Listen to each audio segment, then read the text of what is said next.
Hello and welcome to the India news destroyer. This is Chetan. और क्या China Bharat सहित पूरी दुनिया की फसलों को बर्बाद करना चाहता है? ये क्वेश्चन आने वाले टाइम में बहुत तेजी से उठने लगेंगे, क्योंकि रिसेंटली एफबीआई ने चीन के 2 लोगों को अरेस्ट किया है जो इस एक्टिविटी में इन्वॉल्व थे। एफबीआई यानी फेडरल ब्यूरो ऑफ इन्वेस्टिगेशन, जो कि अमेरिका की इंटेलिजेंस एजेंसी है, उनके डायरेक्टर है काश पटेल। इन्होंने ही इस बात की जानकारी दी है कि I can confirm that the FBI arrested 2 Chinese national with in the United states who smuggle a dangerous biological pathogen. यानी अमेरिका की एफबीआई एजेंसी ने चाइना के 2 लोगों को अरेस्ट किया है, क्योंकि ये लोग एक खतरनाक रोगाणु की तस्करी कर रहे थे। बहुत ही बड़ी ये न्यूज़ है, क्योंकि फूड सिक्योरिटी दुनिया की पहली प्राथमिकता बन चुकी है। हम बिना खाना खाए जिंदा नहीं रह सकते। अगर इसे ही मिटाने के प्रयास किए जा रहे हैं तो इससे बड़ा खतरा और क्या हो सकता है? भारत का अस्तित्व ही कृषि पर निर्भर है। अगर ऐसी एक्टिविटी भविष्य में भारत में भी हो, अगर भारत को भी निशाना बनाया जाए, तो फिर इससे बड़ा खतरा क्या हो सकता है?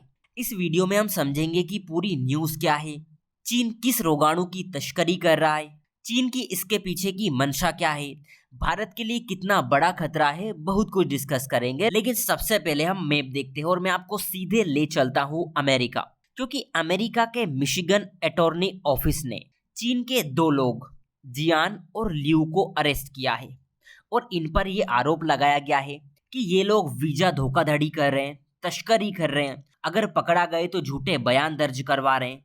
इनकी बाकायदा इन्वेस्टिगेशन की गई है और इन्वेस्टिगेशन में ये चीज पाई गई है कि ये लोग फंगस की तस्करी कर रहे थे। जब अवैध रूप से चीजों को एक जगह से दूसरी जगह ले जाया जाता है तो हम उसे तस्करी कहते हैं। फंगस के बारे में आप जानते होंगे, छोटे छोटे जीव होते हैं। ये दोनों किस्म के होते हैं, अच्छे भी होते हैं, बुरे भी होते हैं। अच्छे की बात करें तो आपने मशरूम का नाम सुना होगा, जिसे खाने में यूज किया जाता है। पेनिसिलियम का भी आपने नाम सुना होगा और मेडिसिन में इसे बड़े लेवल पर यूज किया जाता है। ये चाइनीज नेशनल जिस फंगस की तस्करी कर रहे थे उसका नाम आप देखोगे तो यह है फ्यूजीरियम ग्रेमिनेरम। ये फंगस क्या करता है, हमारी जो खाद्य फसलें रहती है जैसे कि गेहूं, चावल, मक्का, जौ, जब ये फसलें इनके संपर्क में आ जाती है तो पूरी तरह खराब हो जाती है। अगर खराब भी नहीं होती तो उनकी पैदावार कम होती है, अगर पैदावार भी कम नहीं होती तो उनकी क्वालिटी घटिया हो जाती है। और इसी फंगस को बायोलॉजिकल पैथोजन कहा जा रहा है। बायोलॉजिकल पैथोजन ऐसे सूक्ष्मजीव होते हैं जो हमें, पेड़ पौधे या दूसरे जीवों को नुकसान पहुंचाते हैं। जब ये 2 चाइनीज नेशनल पकड़े गए तो पहले तो इन्होंने झूठ बोला कि नहीं, हमने ऐसा कोई काम नहीं किया है। फिर इन्वेस्टिगेशन चलती है तो पता चला कि ये लोग इस फंगस पर रिसर्च कर रहे थे। इन्वेस्टिगेशन और आगे बढ़ती है तो एक बात और पता चलती है कि ये लोग इस बात पर रिसर्च कर रहे थे कि इस बायोलॉजिकल पैथोजन का वॉरफेयर में कैसे यूज किया जा सकता है। आपका सवाल यहाँ पर यह हो सकता है कि ये भारत के लिए और पूरी दुनिया के लिए आखिर खतरनाक क्यों है? देखिए, यहाँ पर एक टर्म्स निकल कर आती है कृषि आतंकवाद यानी एग्रो टेररिज्म। और जब किसी देश के फूड सिस्टम में जानबूझकर हानिकारक बायोलॉजिकल एजेंट को डाल दिया जाता है ताकि किसी देश का फूड सिस्टम खराब हो जाए, तो इसे हम एग्रो टेररिज्म कहते हैं। इसके जरिए फसलें खराब हो जाती है, उसकी सप्लाई खत्म हो जाती है, लोग भूखे मरने लगते हैं, मतलब अनाज का संकट पैदा हो सकता है। इससे अर्थव्यवस्था चौपट हो जाएगी। सत्ता में जो सरकार बैठी होती है वो भी डामाडोल होने लगती है। सरकार इसमें चाहकर भी ज्यादा कुछ नहीं कर सकती, क्योंकि आपको भूख लगेगी तो आपको खाना ही चाहिए होगा। आप सरकार से उसी की डिमांड करेंगे। अब आप सोच के देखिए, अगर फसलें पैदा होने से पहले ही खराब हो जाए तो हम किसी नागरिक का कैसे पेट भर सकते हैं? और हम भारत की बात करें तो भारत आज भी कृषि प्रधान देश है। हमारे देश के किसान जी तोड़कर मेहनत करके भारत और पूरी दुनिया का पेट भरते हैं। हमारी अर्थव्यवस्था ही कृषि से चलती है। अगर ये चीजें हमारे सामने आती है तो ये निश्चित तौर पर भारत के लिए बड़ा खतरा है, क्योंकि हम क्लाइमेट चेंज से पहले ही परेशान हैं।